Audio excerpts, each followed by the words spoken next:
Good. So you said that sets the, Yeah, so that sets the freedom for truth, really. yeah. Mm. Mm-hmm. Because the thought, because I've already been through an earthquake with this building, because when I bought the property 3 weeks after I had it, there was an earthquake that took out one of my apartments and I got no cash flow for 2.5 years. So I know what happens. Mm. So I'm fully aware of what will happen once it finally, so they've got to put a sprinkler system in the building. And now we've got, interestingly, what's happened is we've got the project manager that actually didn't project manage the building efficiently. You wouldn't believe it. But he was given an apartment by the developer in lieu of payment, I think. And also as a way of getting apartments sold. So he had to sort of tell the Westpac Bank that he had so many apartments sold. So I know his brother's name got put on one apartment and this project manager's got on it. And then I bought the 3 apartments. So I got it over the 50% line for the bank to lend the money. But this project manager, who when the litigations was going on, was actually nowhere to be seen. And Mm. now he's come back onto the scene big time. Mm. And he's putting all this spreadsheet of numbers and everything. And the owners are not, I wouldn't trust the man one bit, but he's got he's weaving himself back into it. But on the other hand, there's this Robbie McCann who's got 3 apartments and is a high construction involvement. He's building apartments. So he's going to take Kevin Marsh on Mm. because he's right up with the place. So Kevin Marsh is not going to be able to bullshit him. So there's all these emotional dynamics going on. So from my perspective, I just need to keep my mouth shut and observe. And Mm. that's hard for me to keep my mouth shut because I really want to get my opinion out there because I've had personal experience with this man. I would not trust him, but I cannot afford to say anything like that. So that's an interesting exercise is for me to be professional and keep my mouth shut. Mm.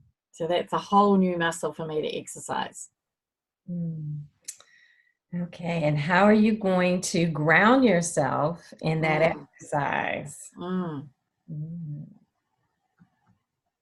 With my morning meditation, my check on, perhaps journal, um, keeping close to nature, and being an observer of myself. Mm. Mm. Mhm. Yeah. Because when somebody has not paid you for 6 months, and that's what he did, and even on one occasion he put the money into the developer's account. He was the one that I signed my life away in his presence over in the first building where my daughter was doing the vibration training. So he's someone that I've had a personal experience with that I definitely would not trust. And Mm. the owners are trusting him and letting him take control again. And I'm like, oh no. But Robbie, on the other hand, is there, and I've got to just believe that everything will work together for good and miracles will happen and just watch the miracles because it's very strange how all this is all coming into play, and yet Robbie is there and he will not let Kevin Marsh do what he's going to do.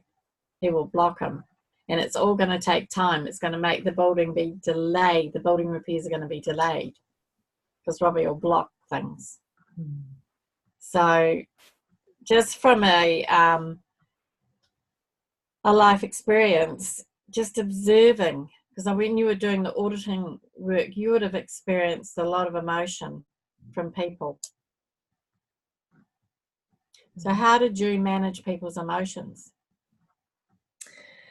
So, well, one of the things as an auditor, so I was with a public accounting firm Mm-hmm. and we were deeply trained, not just in the technical aspect, but also in how we carried ourselves as leaders.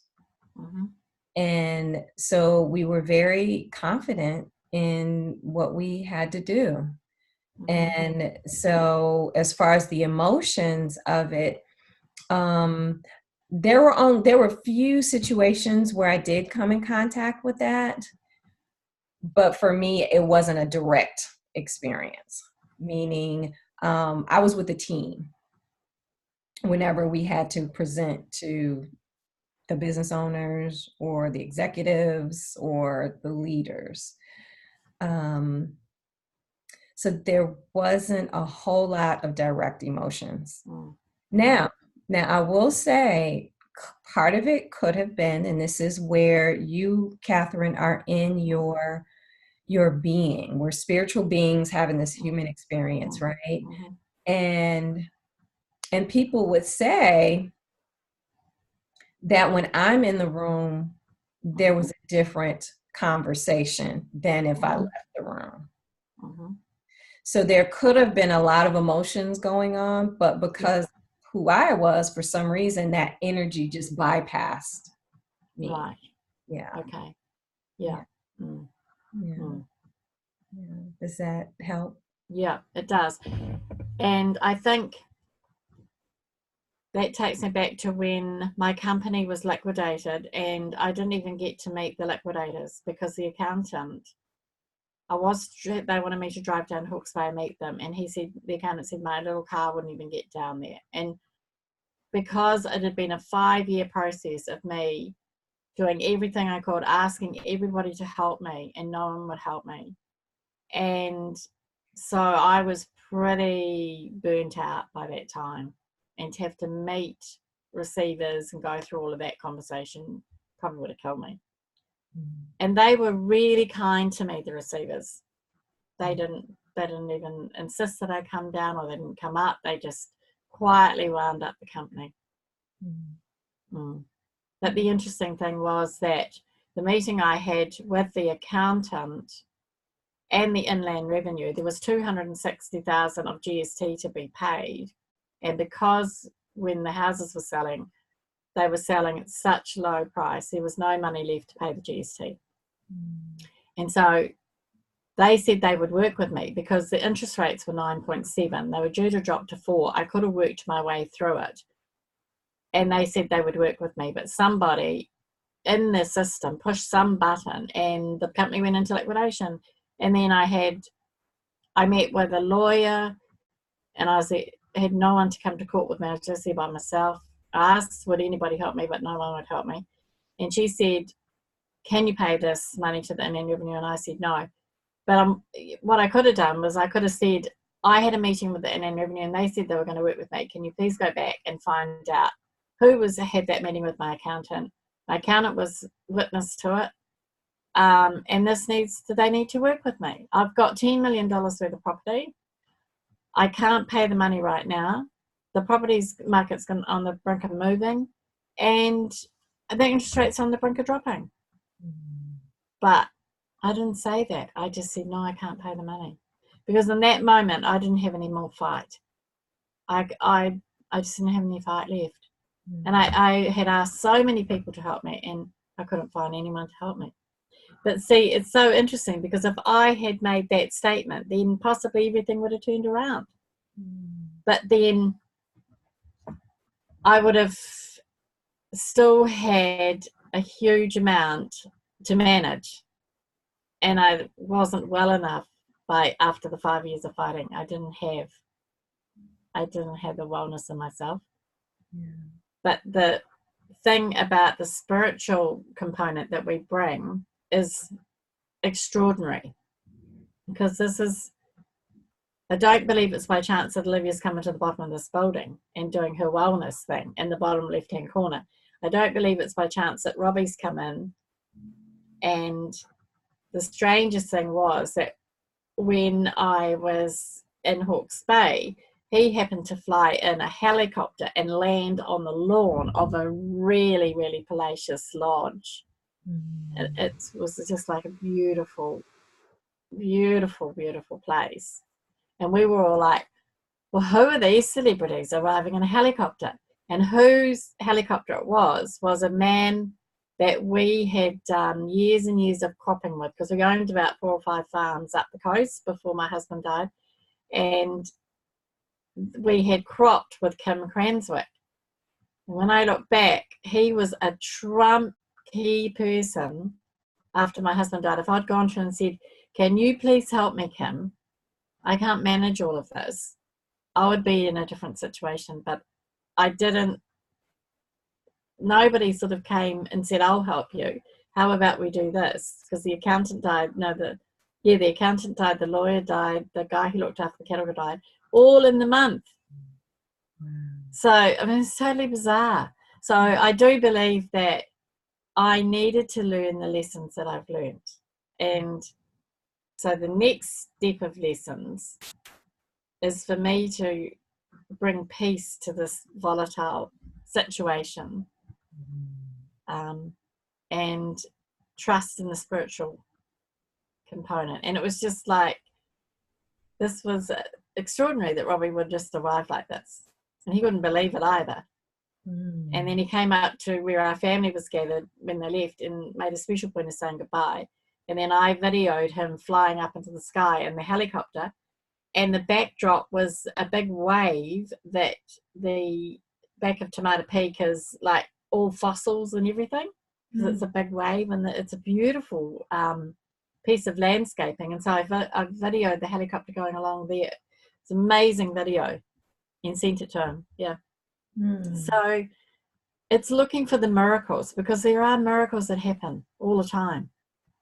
And I think this Marina View situation, even like Jacob stopping breathing, and the fact that the children's school is right next door, I can pick them up from school, I can help Olivia with the wellness bar, and the wellness bar is helping so many people who've got all sorts of inflammation, be free from the inflammation, live a life free of pain. It's pretty huge. Yeah. So it's just trusting the moment.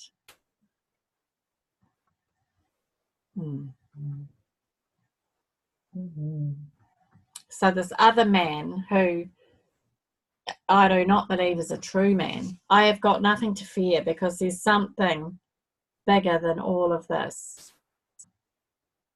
Because this other man that's caused me some challenges and wanted to get rid of me is a man called, and he's actually a minister, well, was a minister, but his congregation sort of fell apart. Philip Searle.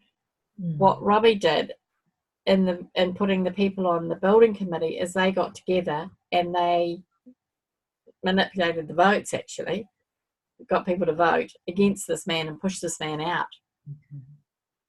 So he's out, and then we've got this Kevin Marsh who's come in, and now you've got Robbie and Kevin Marsh. And Robbie's quite spiritual.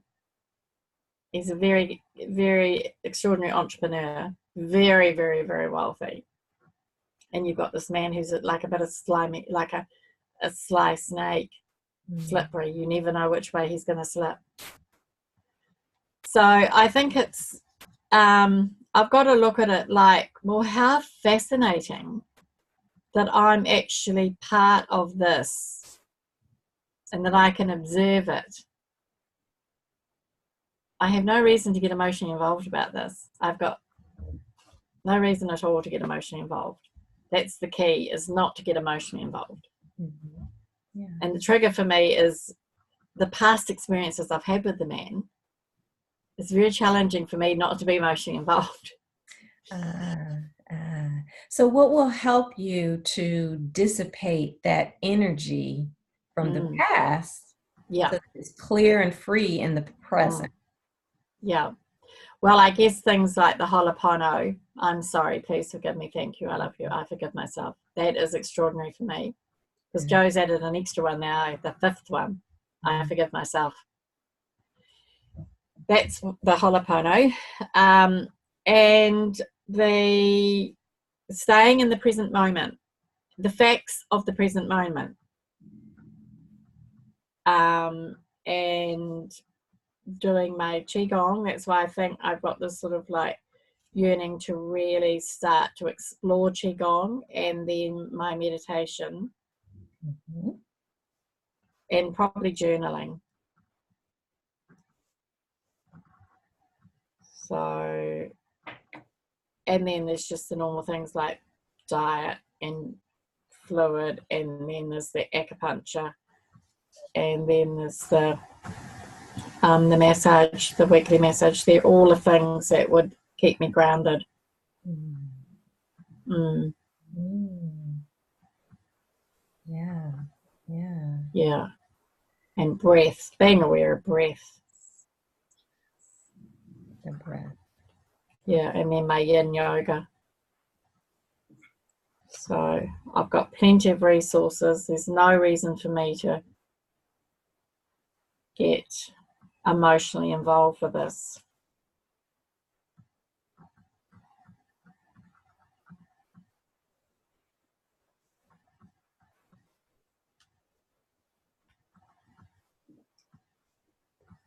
It's quite powerful that there's no reason.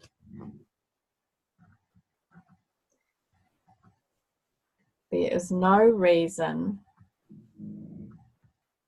for me to get emotionally involved in this. Just that statement. There's a lot of power in that. Mm-hmm. Yes. Mm. Mm. Mm-hmm. So when I do find myself going down a little emotional rabbit hole, I can just say that there is no reason for me to get emotionally involved in this. There you go. That's a good little mantra for me. So that's 12 resources.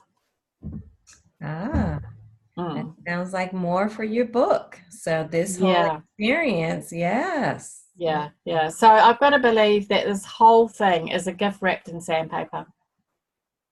There. Beautiful. Oh my goodness, Mm. that's a beautiful metaphor. Mm. Mm. Yes. Yes. Yeah, Yeah. and it didn't come by chance. Hmm. So what did you discover in your session today? So I discovered that life is easy. Hmm. It's easy when, what was the question you asked me that triggered me to come up with those 12 points? What would help you to get grounded? Yeah, that's what it was. That was a good question. So what would help me to get grounded? So just by asking me that question, I came up with those 12 points. So that was really good. So that was probably that would be the highlight. And you sharing about your auditing work, that was really, really good. Just to give me a perspective on your extraordinary wisdom and your extraordinary presence. Mm.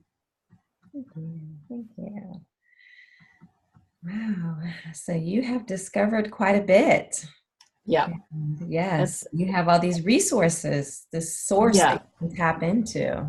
Yeah. And it's just getting things into perspective. Like perspective is really, really essential. And also having the actions to take with Olivia and the sauna. Yes. Yeah. Because we have already had the conversation, and I understood, I made it really clear. And I'm just wondering, and I'm curious as to why she went ahead. Why did she do that? So I'll be interested to see how that goes, because sometimes when I have a conversation with her, she gets triggered and she gets angry with me. So I want to make sure my tone of my voice is soft and marshmallow-like, and I want to ask questions as opposed to make statements. So it'll be an interesting little exercise. Yes, and ask what questions, okay? Ask what questions. What questions, and as much as possible, refrain from why questions. Okay. And the reason is why questions bring up defenses. Okay, that's great. Yeah. What questions opens up the space? Even saying, I'm curious, brings defenses down. I'm Okay. curious. What made you decide on this instead of that? Yeah. Yeah. Okay. Yeah. Yeah. Okay. That's super. Mhm. All right. All right. Lots of homework. Yes. Yeah.